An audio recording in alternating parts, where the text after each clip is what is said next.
Hey, 7th grade. So our learning target today is I can evaluate expressions with fractions. You should be on page 23.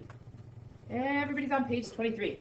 Okay, here we go. So we're going to talk about, first of all, how we convert with fractions using temperature, since temperature is kind of something that comes up a lot with fractional work.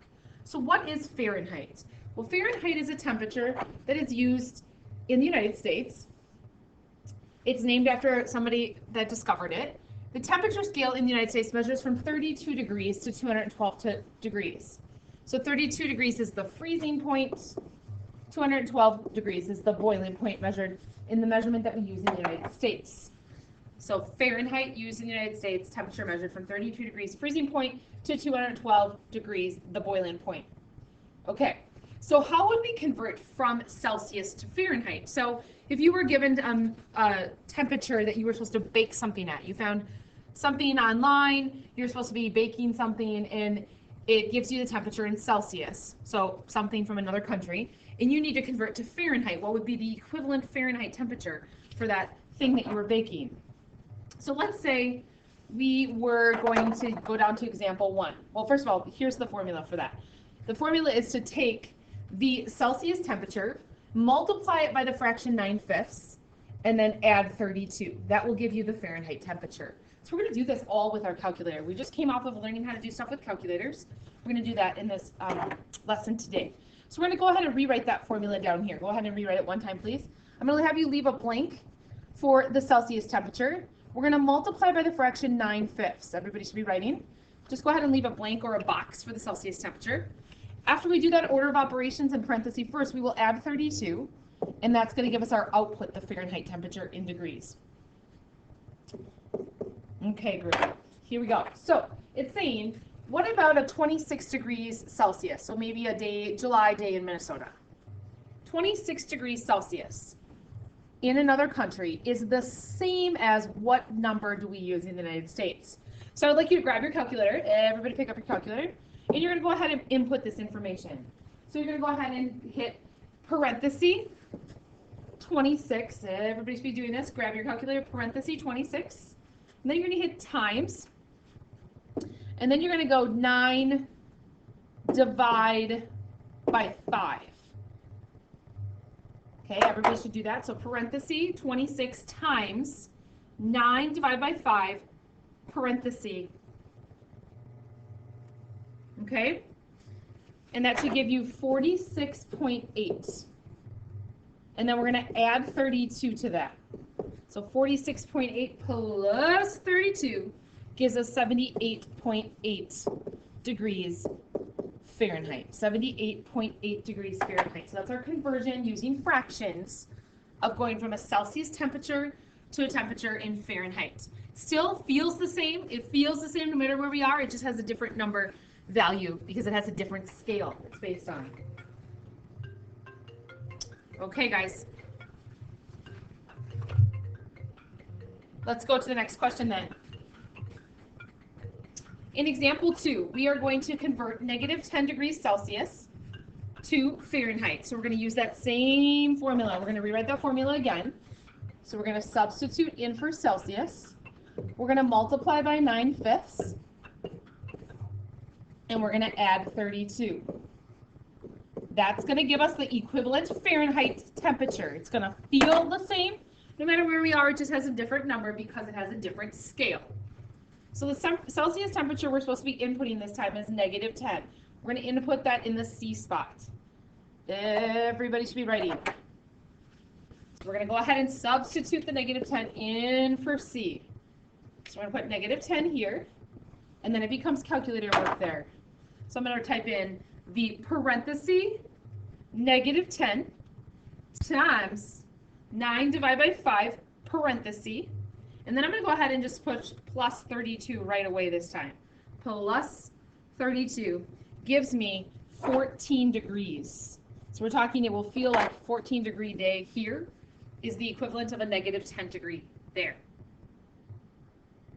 So that is how we convert from Celsius to Fahrenheit using fractions. Now, if I'm going too fast, go ahead and pause that video. If not, let's go ahead and talk about the other one.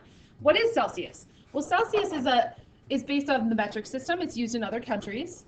And it has an awesome scale because the scale starts at 0 as their freezing point and 100 is their boiling point because it's based on the metric system of base 10 information.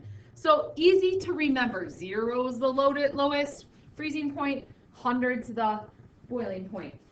So it's very, very easy to remember. So now let's do the opposite. How are we going to convert from Fahrenheit to Celsius? Now you would never have to memorize this, but what we're going to do in this problem is we're going to take the Fahrenheit temperature from the United States. We will subtract 32, and then we're going to multiply by 5/9. That will give us the Celsius temperature. So let's go ahead and give it a shot. So we're going to go down here and we're going to rewrite this equation. So we're going to say we have a Fahrenheit temperature. We're going to subtract the 32. In the last example, when we were going the other direction, notice we were adding 32, so we're undoing that by subtracting 32. And we're multiplying by the fraction 5/9. Notice the last time we were multiplying by 9/5. But we're undoing what we just did last time, so it's the opposite. We're going to get an output of degrees Celsius. Degrees of Celsius. So we're going to go ahead and take this Fahrenheit temperature of 98.6, and we're going to substitute it in right here. So we're going to go ahead and put that in. If I'm going too fast, catch up. We're going to go ahead and put 98.6 right here, guys. Okay, group, order of operations, then we're going to go ahead and type all of this in our calculator just like we see it. Calculator knows to do the order of operations, knows to do the parentheses first. We're going to go parenthesis 98.6 minus 32 parenthesis. Multiply, and I'm going to go ahead and throw a parenthesis around this fraction just to be sure. We should be okay anyway. Multiply by the fraction 5 divided by 9. I put a parenthesis around it, equals. Your output should be 37 degrees Celsius. 37 degrees. All right, guys, doing well. Come on, keep going. Here we go. Example 2, same idea. We're going to convert from Fahrenheit to Celsius. We're going to use that same formula. So the Fahrenheit temperature subtract by 32. Then we're going to multiply by the fraction 5/9. That gives us the Celsius temperature. That gives us the Celsius temperature. All right, group. Here we go. So we are going to convert 1 degree. 1 degree, we're going to put in this blank. 1 degree Fahrenheit, let's convert to Celsius. Everybody should be typing. So we're going to use the same example. We're going to use parenthesis. 1 minus 32 parenthesis. Multiply by 5/9. And that gives us our output of the Celsius temperature. Celsius temperature this time, as I'm typing all this in my calculator, all this should be getting typed in, make sure you're using parentheses, is negative 17.2, and that's a repeating decimal, negative 17.2 degrees Celsius. Negative 17.2 degrees Celsius. All right, guys, let's go ahead and finish this up then. So now let's try just dealing with fractions in the order of operations. So this becomes F multiplied by E plus D, and I'm going to put a parenthesis in for each of those. F multiplied by E plus D, and I'm going to use parentheses in everything. So 3/4 times negative 3 plus 4. 3/4 times negative 3 plus 4. All right, so using our steps that we know, I'm going to go ahead and write this as a fraction by writing it over 1. We have to do the multiplication first because this is, please, excuse, my dear Aunt Sally. So we have the parentheses in there, but we just have 3 numbers inside the parentheses, nothing to really do there. We don't have any exponents or powers, so I'm going to go to multiply. We're going to multiply those numerators. That gives me negative 9 over 4. If I haven't used it, I drag it down. All right, here we go. Order of operations. We're already to addition. We need a common denominator. So first thing I need is a fraction. Put a 1 on the bottom. I'm going to change this 4 to a 4 by multiply by 4. That's going to give me that nice 4 there. Copy, paste. All right, group. So I end up with negative 9 over 4 plus triangle problem on the top there gives me 16 over 4. If I'm going too fast, go ahead and just pause that video so you can catch up. This is a money in bank problem. I owe 9. I have 16. If I owe 9 and I have 16, that leaves me with $7 in the bank. Positive dollars over 4. And then we go ahead and rewrite that to a mixed number. That gives me 1 and 3/4. Answer is 1 and 3/4. Again, go ahead and catch up. I'll pause for a second and let you catch up.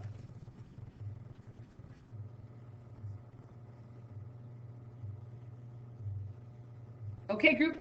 Next problem here, we're going to say 1/2 parenthesis of D plus 7. Keep in mind that there's multiplication happening here. 1/2 of D plus 7.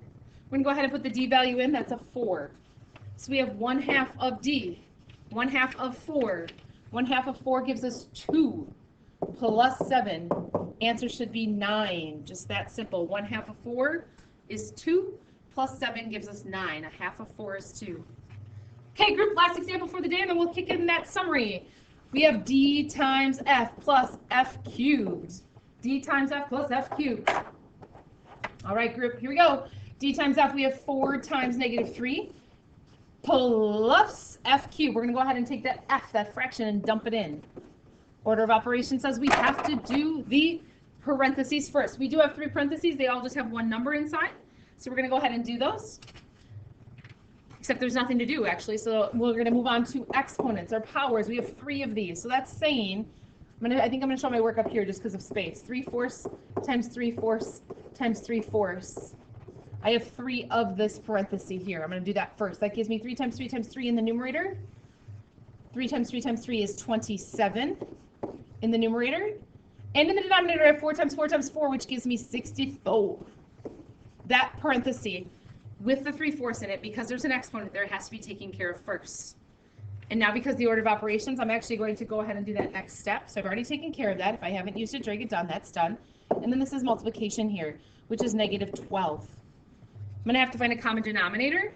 So I'm going to write this over 1. This is going to get to kind of be a gigantor problem here. We need a common denominator. It's going to go with 64. So this guy over here is totally ready to roll. 64 is a huge denominator. So we're going to go ahead and multiply by 64. That gives me my 64. Looking for a common denominator. Copy, paste. All right, group. Now we have that 64 in the bottom. In that numerator, I have a triangle problem with 64 multiplied by -12. I'm going to go ahead and use my calculator on that. Gives me -768. Go ahead and catch up if I'm going too fast. -768.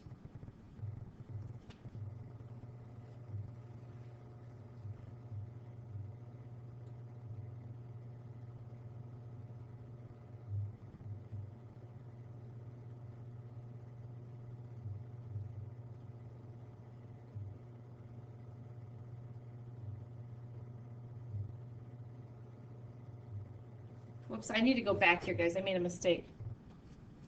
Let's go back to this step right here. I inputted the wrong value for F. So sorry, maybe somebody caught that, but the D value here is 4, and the F value here is 3/4. I knew something wasn't right. That's why I paused there for a second. So the right side of that equation is just fine. Go ahead and fix this on the left. I inputted the wrong value. That should have been an F there, which gives me 12 over 4. 12 over 4, which is the same name as 3. So really we have 3 plus 27 over 64. And so the answer to that, of course, is 3 and 27, 64. Sorry about that error there. Thinking about if we could put that in lowest terms, 27, what goes into 27? 1 times 27 and 3 times 9. And I don't believe that 3 goes into 64, so we are done. Sorry about that error there. This is where I had the error. I inputted the E value instead of the F value, so I had a mistake there. Go ahead and erase that if that is messed up. See? It's good for you to see that we all make mistakes, but we got to go back and check to make sure it makes sense. That's why I paused for a second. I wasn't sure where that answer was coming from. All right, group. So for today, we talked about Fahrenheit. Fahrenheit is a measurement used in the United States. It measures from 32 degrees to 212. 32 degrees is the freezing point. 212 degrees is the boiling point. Then we have Celsius. Celsius is used in other countries. It's from the metric system. It ranges from 0 degrees to 100 degrees. 0 degrees is the freezing point, and 100 is the boiling point. And just a reminder, whenever you're using a fraction, A over B, make sure you're using a parenthesis. Okay, group, so your homework for tonight is basically, actually, you don't have any homework tonight. We're going to just use this as our lesson, and then the remaining time in class today, we were going to do additional problems on whiteboards, practicing input of fractions. So you're off the hook for homework tonight. Have a fabulous night. Sorry about my mistakes today. Goodbye. Goodbye.